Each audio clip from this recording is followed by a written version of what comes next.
Well, thank you so much for coming to the Parliament offices after a while. Yeah, it's been a while, so I'm happy to be here again. Well, thank you, thank you. I remember being in Hyde Park and receiving some dot matrix printed letters in early 80s about starting the idea of the Parliament again, and your name will be on it. So tell me how you all started thinking about reviving the idea of the Parliament.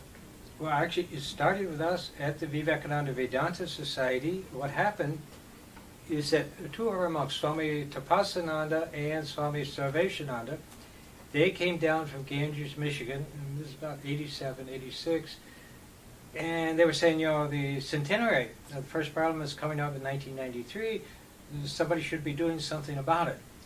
Because we were very conscious of it, because we are the order that was founded by Swami Vivekananda.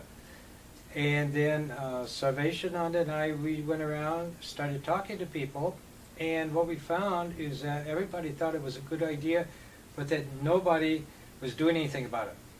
And particularly we talked to Dr. Martin Marty at the University of Chicago, and he made a remark that it's a good idea, it just needs somebody with a fire in the belly to get it done. Wow, and you found some fire in your belly. Yeah, no, Sarveshananda, he's the one that got the fire in his belly. Okay. So I just kind of got dragged along, and the way it worked out is that I had been involved in interfaith activities already through NCCJ, through their Thanksgiving service and their interfaith calendar. So I had some network. I knew some people, Sister Joan McGuire, Rohinton Ravetna, and other people. So we kind of pulled it together. And I quickly realized that in order to be significant, this celebration of the centenary, it shouldn't be a Vivekananda Vedanta Society program. It should be interfaith. And so that's how we decided to incorporate a separate organization as the Council for Parliament of Religions, rather than just doing as a Vedanta Society thing. So I understand that you were one of the original incorporator of the Council of the Parliament of the World Religions. Yeah. Actually, we initiated it. And Sarveshananda was an obsessive phone caller. He just loved talking to people on the phone, and that really made things kind of take shape.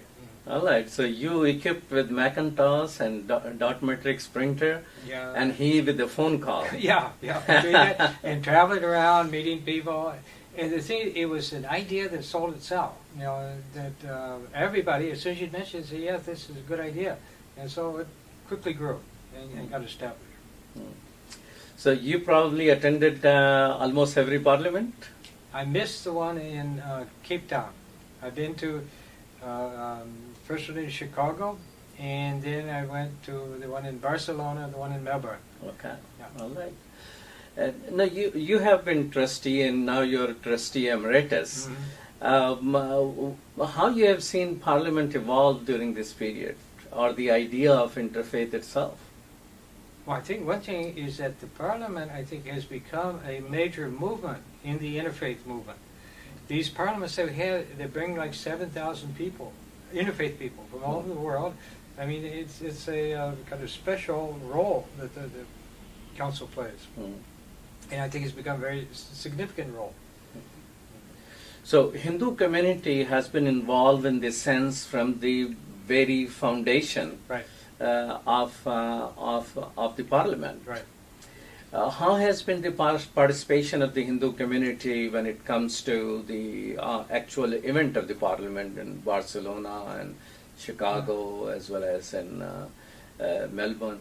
Well, they always have a good participation, but the participation is spread over all kinds of different religions and movements. So I don't know that we stand out exceedingly well, but we always have a lot of people there, a lot of talks, a lot of participants. But it's no more than other religions, I'd say. So, but it has been good participation. Good all the time. participation. Yeah. Well, look forward to continued participation in that sense. Yeah. But tell me this, Vivekananda. I mean, his name is permanently attached with the Parliament. It seems that there would be no Vivekananda without the parliament, and probably the parliament revival would not have come if its followers would not have done it. Yeah. So how you see that connection? I think it is very much there. And there was another Parliament of Religions actually held in Chicago in 1935, because there was another World's Fair then. And apparently I know people who, I've talked to people who went to it, but they said it kind of just fizzled out. It didn't have any big impact or lasting impact. But the original Parliament, that was really opened a door. And this is, it's been described as a watershed event, meaning that the world changed. A new idea, this idea of interfaith harmony, of interfaith dialogue, of religions trying to understand rather than compete with each other, that came out of that Parliament. And it also came out of the message of Swami Vivekananda at that Parliament.